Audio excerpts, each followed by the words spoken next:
पहलगांव में हुए आतंकी हमले के बाद देश की पहली शर्मनाक तस्वीर निकलकर सामने आ गई है। ये देश के गृह मंत्री अमित शाह हैं। भारत में 28 लोगों को मौत के घाट उतार दिया गया और ये रेड कारपेट पर चलकर मृतक लोगों को श्रद्धांजलि देने का नाटक करने जा रहे हैं। नाटक हम इसलिए बोल रहे हैं, 28 लोगों को जान गंवाए अभी कुछ ही घंटे बीते थे, लेकिन ये देखिए भारतीय जनता पार्टी ने अपना एजेंडा सेट करना भी शुरू कर दिया है। बीजेपी कहती है धर्म पूछा जाति नहीं। दरअसल उनका कहना है कि आतंकवादियों ने धर्म पूछा ना कि जाति, और इसी बात पर सारे हिंदुओं को अब एक हो जाना चाहिए। यानी भारतीय जनता पार्टी जिस काम को पिछले 10 सालों से करना चाहती थी वो काम अब चुटकियों में हो जाए। लेकिन जरा ठहरिए, ये हमला अपने आप में ही विचित्र लगता है, क्योंकि ऐसा पिछले 25 सालों के इतिहास में कभी नहीं देखा गया कि आतंकवादियों ने टूरिस्ट को इतनी बड़ी संख्या में मौत के घाट उतारा हो। और ये वाला तो बिल्कुल ही नया है कि इस बार धर्म को पूछकर लोगों को मौत के घाट उतारा गया, जबकि यही सुअर के बच्चे भिखमंगे पाकिस्तान की मस्जिदों में बम फोड़ते हैं, तो कभी स्कूलों में घुसकर छोटे बच्चों को गोलियों से भून देते हैं। तो यहाँ ऐसा क्या है जिसकी वजह से इन आतंकवादियों ने धर्म पूछकर लोगों को गोलियों से भूना? दरअसल यही एजेंडा भारत की मौजूदा सरकार का है, क्योंकि देश की मौजूदा सरकार भी यही चाहती है कि देश में हिंदू मुस्लिम हो और देश के सारे हिंदू एक तरफ हो जाएं। और शायद इसी बात का फायदा देश में घुसे आतंकवादियों ने उठाया, ताकि भारत के लोगों के सामने ये संदेश जाए कि मोदी सरकार ने ही इस पूरी घटना को अंजाम दिलवाया है। क्योंकि यही तो भारत सरकार का एजेंडा है कि भारत में लोगों को धर्म के नाम पर अलग किया जाए, और यही एजेंडा इस बार उन आतंकवादियों का था। लेकिन बीजेपी में इतने बेवकूफ लोग हैं कि वो आतंकवादियों की इस चाल में सबसे पहले फंस गए और फटाक से हिंदुओं को एकजुट करने की बात करने लगे। सुनिए, हमारे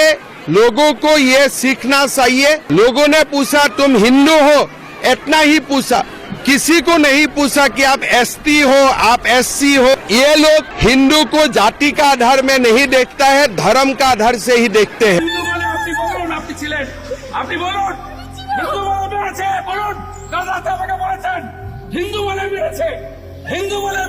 इधर गोदी मीडिया के लोग तो दलाली खाते खाते इतना पागल हो गए हैं, उनका दिमाग इतना भ्रष्ट हो गया है कि वो बीजेपी से भी एक कदम आगे बढ़ गए हैं और आतंकवादियों के षड्यंत्र को आगे बढ़ाने के लिए एक कठपुतली की तरह काम कर रहे हैं। देखिए, ये सरकार की दलाली खाने वाले सबसे बड़े पत्रकारों में से एक है। ये सरकार को कटघरे में खड़ा करने की बजाय माइक उठाकर सीधा कश्मीर में हिंदू मुस्लिम करने पहुँच गयी, और जब इसका दलाली खाने का परिणाम भुगतने का समय आया तो कश्मीरी महिलाओं को शर्म आती है ये बोलने लगी और कहने लगी मार डालोगे तो मार डालो, किसी के बाप से नहीं डरते। सुनिए,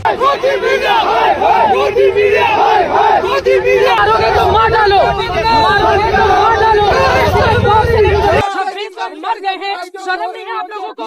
26 लोग मारे गए हैं, 26 लोग मारे गए सर, शर्म है? शर्म है या नहीं है? क्यों नहीं? 26 लोग मारे गए। जबकि ये लोग गोदी मीडिया की इस पत्रकार को सिर्फ इसलिए वहाँ से भगाना चाहते थे क्योंकि जो काम आतंकवादी भारत में आग लगाने के लिए करके गए हैं, ठीक यही काम दलाली की मोटी मोटी गड्डियाँ खाने वाली चित्रा त्रिपाठी कर रही थी। इसीलिए कई लोग इसे भी आतंकियों की सोच वाला बताने लगे, जबकि वो लोग खुद डरे हुए हैं। हर तरफ कैंडल मार्च निकाल कर घूम रहे हैं कि कहीं इस देश में हिंदू मुस्लिम हुआ तो क्या होगा। उन्होंने वहाँ से क्या किया? हम बोल रहे थे मतलब अमन से रहना चाहिए, ये वहाँ से उनको इशारा कर रहे हैं कैमरा बंद कीजिए।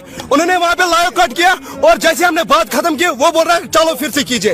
ये सरासर गलत। लेकिन अब दूसरी तरफ ये भी मत भूलिएगा कि कुछ हरामखोर कश्मीरी लोग भी ऐसे हैं जो इन आतंकवादियों को यहाँ तक लाने में सहायता करते हैं, और इन्हीं दगाबाज कश्मीरियों की वजह से सभी कश्मीरी बदनाम होते हैं। जैसे आतंकवादियों के नाम पर हमेशा से मुसलमान बदनाम होता आया है, क्योंकि हमेशा मुसलमानों को ही आतंकवादी बनाया जाता है।